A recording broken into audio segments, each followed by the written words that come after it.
se prépare à Noël, on se prépare à la naissance de Jésus et nous célébrons dans la liturgie aujourd'hui la naissance de Jean le Baptiste, le précurseur.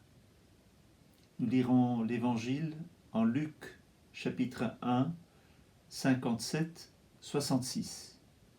Je vais commenter brièvement certains aspects de cet Évangile. Quand fut accompli le temps où Élisabeth devait enfanter, elle mit au monde un fils. Je le disais, la naissance du précurseur se fait avant la naissance de Jésus. On peut se poser la question, est-ce que la Vierge Marie était là? Nous savons que au 6e mois de la grossesse d'Élisabeth, Marie était partie trouver sa cousine. On sait aussi que Marie restait 3 mois auprès d'Élisabeth. On peut supposer que Marie était présente à la naissance de Jean le Baptiste. La Bible ne nous en parle pas, elle reste discrète sur cette question. Ses voisins et sa famille apprirent que le Seigneur lui avait montré la grandeur de sa miséricorde et ils se réjouissaient avec elle. Le 8e jour, ils vinrent pour la circoncision de l'enfant. C'est quoi la circoncision? C'est un rite pratiqué par plusieurs peuples. Souvent, il exprime le passage vers un nouvel état dans la vie, en particulier aussi avant le mariage, et c'est un signe d'appartenance à ce peuple. Les Juifs ont adopté cet usage, et pour eux, la circoncision a une connotation religieuse. Je cite le livre de la Genèse au chapitre 17. « Et vous circoncirez la chair de votre prépuce, et ce sera un signe d'alliance entre moi et vous. » Donc la circoncision est un signe de l'alliance avec Dieu. Le livre de Josué, d'ailleurs, dit que par la circoncision est enlevé le déshonneur du peuple qui vient d'Égypte. Qu'on quitte l'appartenance à la vieille vie et on rentre dans l'alliance avec Dieu. Cette circoncision de la chair signifie peu s'il n'y a pas aussi la circoncision du cœur. Il s'agit d'avoir une attitude juste à l'égard de Dieu et à l'égard du prochain. Pour les Juifs, cette circoncision se fait le 8e jour, comme nous l'entendons dans cet évangile, et le sang qui coule lors de la circoncision s'appelle le sang de l'alliance. Pour le chrétien, le baptême qui exprime l'appartenance au peuple de Dieu est comme une signature de l'alliance avec Dieu. Et je cite l'épître de saint Paul aux Colossiens.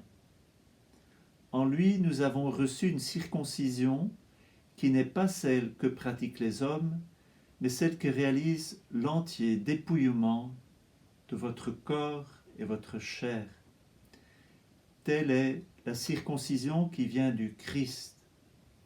Dans le baptême, vous avez été mis au tombeau avec lui et vous êtes ressuscités avec lui par la foi en la force de Dieu qui l'a ressuscité d'entre les morts. Je continue le texte de l'évangile de ce jour. Il voulait l'appeler Zacharie du nom de son père, mais sa mère prit la parole et déclara « Non, il s'appellera Jean ». On lui dit « Personne dans ta famille ne porte ce nom-là ». On demandait par signe au père comment il voulait l'appeler. Il se fit donner une tablette sur laquelle il écrivit Jean et son nom.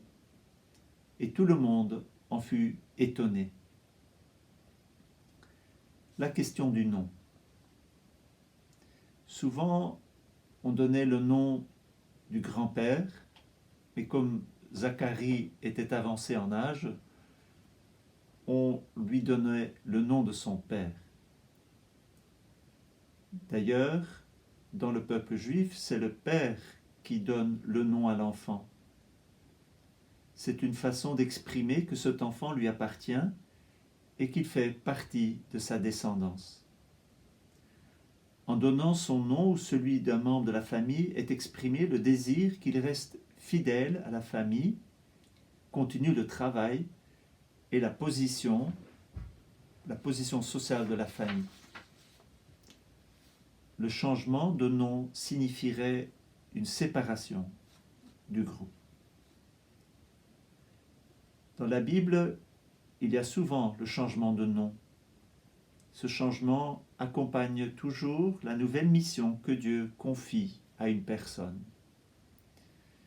Nous savons qu'Abraham devient Abraham, donc Abraham devient Abraham, Sarai devient Sarah, Jacob devient Israël, Saul devient Paul.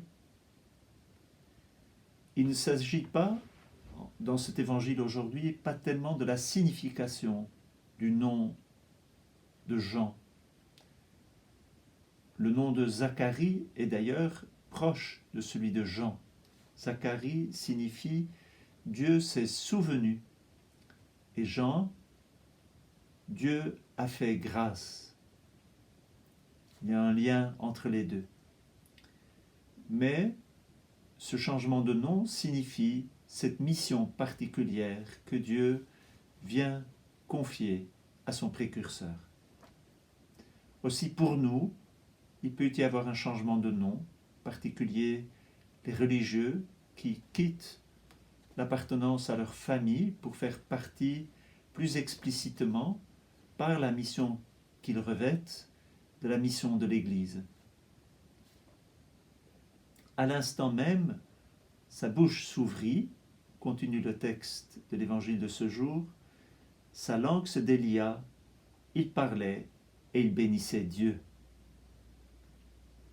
Saint Grégoire de Nazianze dit à ce sujet: Jean, dès sa naissance, rend à son père l'usage de la parole. Sa bouche s'ouvrit. Il eût été contre la raison que le père demeurait muet lorsque la voix du Verbe s'était fait entendre. Cette voix qui crie dans le désert doit se faire entendre. Alors, c'est ainsi, nous dit Grégoire de Nazianze, que Zacharie récupère la parole. La crainte saisit alors tous les gens du voisinage, et dans toute la région montagneuse de Judée, on racontait tous ces événements. Tous ceux qui les apprenaient les conservaient dans leur cœur et disaient: que sera donc cet enfant? En effet, la main du Seigneur était avec lui. Soyons attentifs à cette parole, tous ceux qui les apprenaient, ces choses, les conservaient dans leur cœur. C'est une chose qui sera dite à 2 reprises aussi dans l'Évangile, selon saint Luc, concernant la Vierge Marie, aussi bien à la visite des bergers. Tous ceux qui les entendirent furent dans l'étonnement de ce que leur disaient les bergers. Marie gardait toutes ces choses et les repassait dans son cœur. Nous allons bientôt entendre cela dans la liturgie. Et aussi, lors de la présentation au temple, Marie gardera tous ces événements dans son cœur et les repassera dans son cœur. Je ne vous ai pas dit que certains pères de l'Église vont réfléchir comment se fait-il que Élisabeth connaît le nom de Jean alors qu'il avait été confié à Zacharie lors de son office dans le temple. Certains diront que Élisabeth l'a su par un envoyé du Seigneur. Est-ce important? Zacharie aurait aussi pu l'écrire sur une tablette pour son épouse, on ne le sait pas. Alors, que la naissance du précurseur soit pour nous déjà une grande joie, quand nous le fêtons dans la liturgie, ou quand nous faisons mémoire de cela dans nos maisons, et que cette naissance prépare la naissance de notre Sauveur. Et sachons que nous aussi, nous sommes appelés à être des Jean-Baptiste pour des personnes qui sont en quête du sens de leur vie, en quête de Dieu, que nous puissions, par notre vie, être des témoins et envoyer vers la présence du Christ qui vient sauver toute personne de bonne volonté. Bonne journée, à demain.